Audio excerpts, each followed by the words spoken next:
Hello, welcome all. Welcome to this next episode of Brain Talk. And today we're gonna talk about headache. कब बन जाता है बहुत ज़्यादा headache. And for this, we have our esteemed guest today, Dr. Rahul Jain. He is a senior neurosurgeon working at Jeevandhara Hospital, Gurgaon. Dr. Rahul has more than 2 decades of experience in neurosurgery and neurology specialties. And welcome, Dr. Rahul. Thank you. तो doctor Rahul start करते हैं headache से। तो हमारे viewers जानना चाहेंगे क्या है हेडेक, क्या क्रॉनिक हेडेक है, क्या माइग्रेन है, कैसे डिफरेंशिएट करें। या बेसिकली आई थिंक हेडेक एक ऐसी चीज़ है जो हम सबको कभी ना कभी ज़रूर हुई है। अगर बाय डेफिनेशन जाएं तो हेडेक को हम डिफाइन करते हैं हेड एंड नेक रीजन में कोई भी पेन जो कि चाहे कंटिन्यूअस हो, चाहे कभी कभी हो, इंटरमिटेंट हो, और जिसमें कि वो इतना हमें परेशान करे कि हमें जो यूजुअली जो हमारा दिनचर्या है वो हम नहीं कर पाए। कॉमनली हमारे हेडेक्स जो हैं वो सबसे कॉमनली हम बात करें तो माइग्रेन होता है जो कि हमें परेशान करता है। हल्का फुल्का हेडेक तो सबको होता ही रहता है। माइग्रेन का हेडेक जो है वो टिपिकली हेमिक्रेनियल होता है, यानी कि एक तरफ सर में यूजुअली होता है या स्टार्ट होता है आधे सर से। थ्रॉबिंग होता है, पेशेंट को एक पल्सेशन वाली फीलिंग आती है। यूजुअली पेशेंट अपना काम नहीं कर पाता है, उसको ऐसा लगता है कि वो रेस्ट ले। फ़ोटो सेंसिटिविटी हो जाती है तो लाइट से दूर रहना चाहता है, शोर शराबे से दूर रहना चाहता है। तो वो तो हो गया माइग्रेन। लेकिन कुछ हेडेक ऐसे हैं जो सिवियर हो जाते हैं, जहाँ पे हमारे को ये जानना ज़रूरी है कि कोई और कारण तो नहीं है। तो ये इम्पोर्टेंट है कि भाई जो माइग्रेन का हेडेक अलग है और जो बाकी जो कारण हो सकते हैं, जैसे कि कोई मान लीजिए ट्यूमर है, कोई गांठ है या दिमाग में सूजन है, इन्फेक्शन है, वो हेडेक्स के कारण अलग है। बट ज़्यादा कॉमन हम माइग्रेन और ये जो टेंशन टाइप हेडेक हम बोल देते हैं या स्ट्रेस इंड्यूस्ड हेडेक है।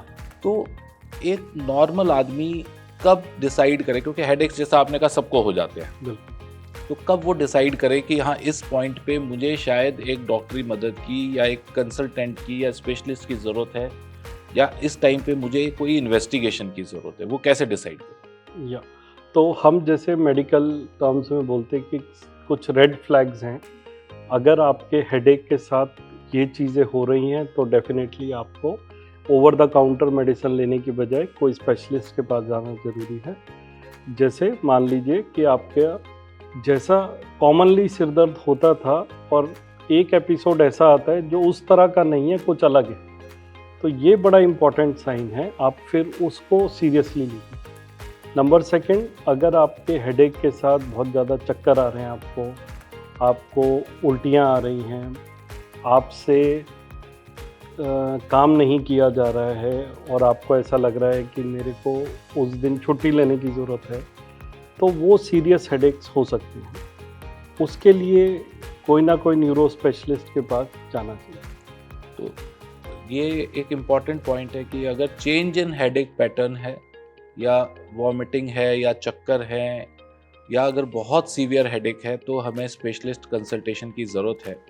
बट अगर नॉर्मल हेडेक्स भी बार बार हो रहा है तो क्या वो भी चिंता की बात है, या उसको हम बस पैरासीटामोल और ओवर द काउंटर ड्रग से ही मैनेज करें, या उसको भी हमें चेकअप कराने की ज़रूरत है? यूजुअली जो रिकरेंट हेडेक्स हैं उनमें हमें ज़रूर कहीं ना कहीं स्पेशलिस्ट ओपिनियन की ज़रूरत है। वंस इन अ वाइल, जैसे कि अगर महीने में 1 से 2 बार हल्का फुल्का हेडेक होता है और पैरासीटामोल से रिलीव हो जाता है, तो यूजुअली उसमें बहुत ज़्यादा कंसल्टेशन की ज़रूरत नहीं है। पर अगर 2 से ज़्यादा बार हेडेक हो रहा है तो डेफिनेटली आपको जानना चाहिए कि क्या रीज़न है।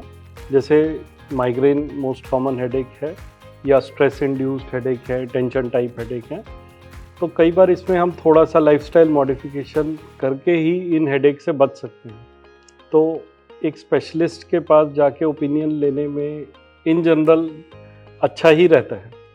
बुराई क्या है इसमें एक बार मिल लेने में। यस। तो मैं आपकी बात से जानना चाहूँगा, आपने अभी मेंशन किया लाइफस्टाइल मॉडिफिकेशंस। हाँ जी। तो लाइफस्टाइल मॉडिफिकेशन क्या करें कि एक तो हो ही ना हेडेक, या और हो भी जाए तो बिना दवाइयों के, क्योंकि हम कोई भी जना दवाई नहीं खाना चाहता, या तो कैसे हम उसको बिना दवाइयों से ही ट्रीट कर सकते हैं? हाँ, तो बेसिकली जो सबसे इम्पोर्टेंट लाइफस्टाइल मॉडिफिकेशंस हैं, मैं जनरली उसको पेशेंट को जब बताता हूँ तो मेरा एक फार्मूला है कि हमें एस अवॉइड करनी है। तो एस से सबसे पहले आता है स्ट्रेस। तो इन जनरल हमारी सबकी लाइफ बहुत स्ट्रेसफुल हो गई है। तो मुझे एक शेर याद आ रहा है कि ये तो ज़िंदगी तो बहुत हल्की है, पर बोझ तो ख्वाहिशों का है। तो कहने का मतलब ये है कि जैसे मैं गुड़गांव में देखता हूँ, जो 20 इयर्स हैं, अर्ली 30s हैं, हर आदमी 100, 200, 500 करोड़ कमाना चाहता है, which causes a lot of stress. So मेरे को लगता है कि हमें अपनी कैपेबिलिटी अपने हिसाब से ही एक गोल सेट करने चाहिए लाइफ में। कई बार ओवर गोल सेट करने से हमें अननेसेसरी स्ट्रेस हो जाता है। तो स्ट्रेस अवॉइड करना है या हमें, तो पहला हो गया स्ट्रेस अवॉइड करिए, बहुत ज़्यादा लॉन्ग आवर्स अवॉइड करिए। आप अगर काम कर रहे हैं और लंबा काम करते हैं तो बीच बीच में ब्रेक ज़रूर लीजिए। एक और इम्पॉर्टेंट है, हम आजकल अगर एसी में काम कर रहे हैं तो हम पानी कम पीते हैं। हाँ। तो हाइड्रेशन बहुत dehydration is the most common cause of headache. तो ये चीज़ों पे थोड़ा ध्यान देना है। इसके अलावा स्ट्रेस के अलावा स्लीप, आजकल स्लीप डिसऑर्डर बहुत ज़्यादा कॉमन हो रहा है। लोग सोते लेट हैं तो नींद पूरी नहीं हो रही है। नंबर तीसरा साउंड, ओवर साउंड हो गया। आजकल सब लोग हेडफोन्स लगा के सुनते रहते हैं, तो कॉल सेंटर्स वाले जो लोग हैं उनको हेडेक्स बहुत कॉमन है। नंबर चौथा स्मेल, स्ट्रॉन्ग स्मेल से बचना चाहिए। परफ्यूम डिओ का बहुत ज़्यादा यूसेज लोग करने लगे हैं, उससे भी हेडेक्स हो रहे हैं।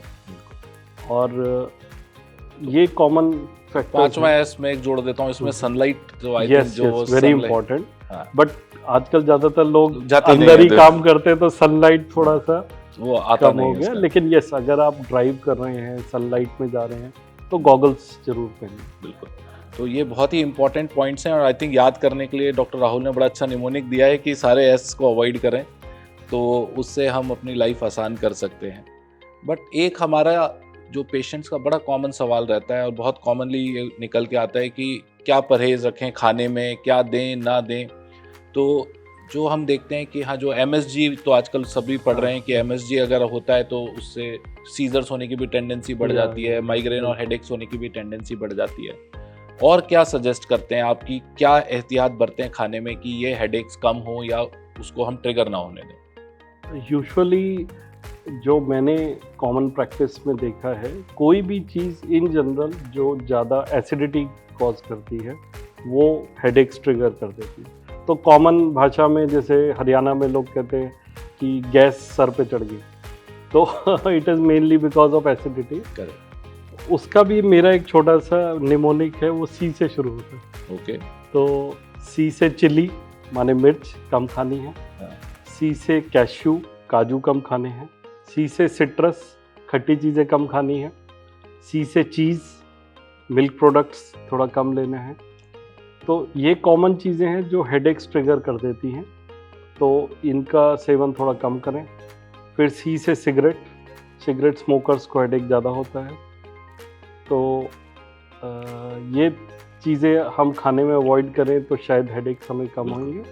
पर इसके साथ जो बहुत इम्पॉर्टेंट है वो ये है कि फास्टिंग पीरियड ज़्यादा नहीं होना। तो वर्किंग पॉपुलेशन में यूजुअली ये देखा गया है कि लंच मिस हो जाता है, तो प्रॉपर ब्रेकफास्ट, लंच और डिनर करना टाइम पे बहुत ज़रूरी है, क्योंकि ज़्यादा देर खाली पेट रहने से भी हेडेक है। तो ये जो आजकल बड़ा सेलिब्रिटी ट्रेंड्स आ गए हैं कि इंटरमिटेंट फास्टिंग कर रहे हैं, 16 आवर्स फास्टिंग कर रहे हैं, तो अगर माइग्रेन और हेडेक से आप पीड़ित हैं तो जैसा डॉक्टर राहुल कह रहे हैं, ये वाला जो फास्टिंग वाला पीरियड है इसको आपको कम करना पड़ेगा।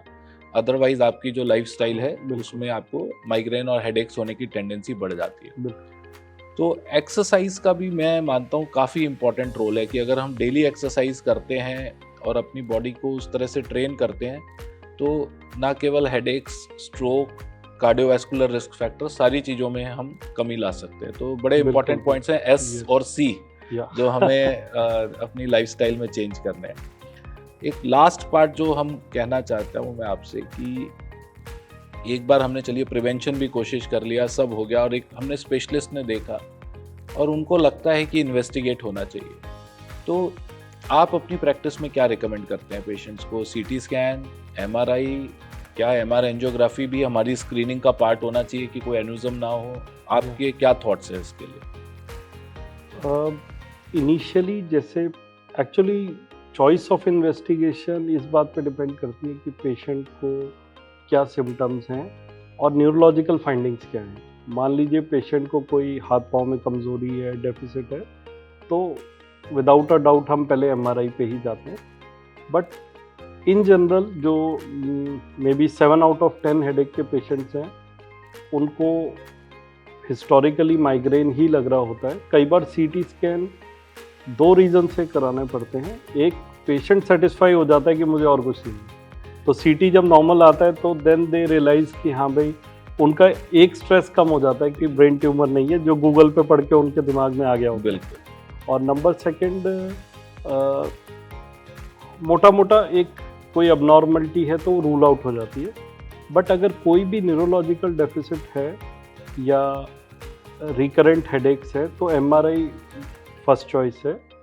एंड वीनोग्राफी या एंजियोग्राफी तो डिपेंडिंग ऑन पेशेंट प्रोफाइल, जैसे मान लीजिए फीमेल है, पोस्टपार्टम है, तो ऑब्वियसली वीनोग्राफी हम इनिशियली ही करा लेते हैं। ठीक है, तो ये आपने बड़ा क्लियर मैसेज है कि भाई सीटी is more like a screening tool, और एमआरआई जो है हम स्पेशल केसेस और या अगर हमें डाउट लगता है क्लिनिकल एग्जामिनेशन पे तो हम ऑर्डर करते हैं। उसके बाद की जो एडवांस्ड इमेजिंग है वो ऑफ कोर्स डिपेंड करेगी कि हमारी फाइंडिंग्स क्या आ रही है। और लास्ट सेक्शन में हम टच करना चाहेंगे कि एक कॉमन परसेप्शन ये बन गया है कि हेडेक्स अनट्रीटेबल है, माइग्रेन है अनट्रीटेबल है, तो क्या 2024 में भी ये बात सच है या हमारे पास इस तरह की मेडिकेशंस या थेरेपी हैं जिससे हम इसको क्योर कर सकते हैं या अंडर कंट्रोल कर सकते हैं? ओके, तो जब भी कोई पेशेंट हेडेक का, स्पेशली मतलब माइग्रेन क्योंकि most common type of headache है, तो मैं पेशेंट को 2 बातें समझाता हूँ कि बिना लाइफस्टाइल चेंज करे, बिना आप परहेज करे, आप अच्छे नहीं हो। तो खाली दवाई के भरोसे मत रहिए। नंबर सेकंड, अगर कोई 70-80% भी परहेज कर लेता है तो हमारे पास मेडिसिन बहुत अच्छी हैं अब अवेलेबल, जिससे कि पेशेंट अपना हेडेक कंट्रोल में रख सकता है। अब हमारी ट्रीटमेंट की इंडिकेशन ये है कि अगर ट्वाइस अ वीक से ज़्यादा हेडेक हो रहा है या more than 8 headaches per month से ज़्यादा है तो हम ट्रीट करते हैं। और अगर हमारा टारगेट ये रहता है कि हमें उसे घटा के 1 to 2 पर मंथ तक लेकर आना है, यही एक इन जनरल प्रैक्टिकल टारगेट है। और साथ में हमारे पास रेस्क्यू मेडिसिन्स हैं, अब तो बहुत सारी अवेलेबल है, तो कोई ना कोई पेशेंट को सूट करी जाती है और वो हम पेशेंट को दे देते हैं और ये बोलते हैं कि जैसे ही हेडेक शुरू हो आप विद इन फर्स्ट 15-20 मिनट्स अगर ले लोगे तो यूजुअली हाफ एन आवर में हेडेक रिलीव हो जाता है। उसके लिए पूरा दिन खराब करने की जरूरत नहीं है। तो बड़ा क्लियर मैसेज है कि ट्रीटेबल है, प्रिवेंटेबल है, बट आपको परसिस्टेंट रहना पड़ेगा। अगर आप ये सोचते हैं कि आपने महीने में 10 दिन तो प्रिकॉशन लिया और 10 दिन नहीं लिया तो वो आपका साइकिल ब्रेक होता रहेगा। और अगर आपको हफ्ते में 2 बार से ज़्यादा हेडेक्स हो रहे हैं तो हम आपको प्रोफाइलेक्टिक मेडिकेशंस पे रखेंगे। हेडेक्स 0 तक लाना शायद मुश्किल हो जाता है, एक नियर अबाउट कि हम 1 या 2 पर मंथ लाते हैं तो उससे हमारा लाइफस्टाइल जो हमारी डेली दिनचर्या है वो अफेक्ट नहीं होती है। आई थिंक बड़ा अच्छा डिस्कशन हुआ डॉक्टर राहुल आपके साथ, एंड बड़े अच्छे पॉइंट्स निकल के आए हैं और कई अच्छे निमोनिक्स C और S वाले आपने हमें सिखाए हैं। तो आई थिंक व्यूअर्स को इससे फ़ायदा होगा, तो हमारे चैनल से जुड़े रहिए। Thank you so much for watching this.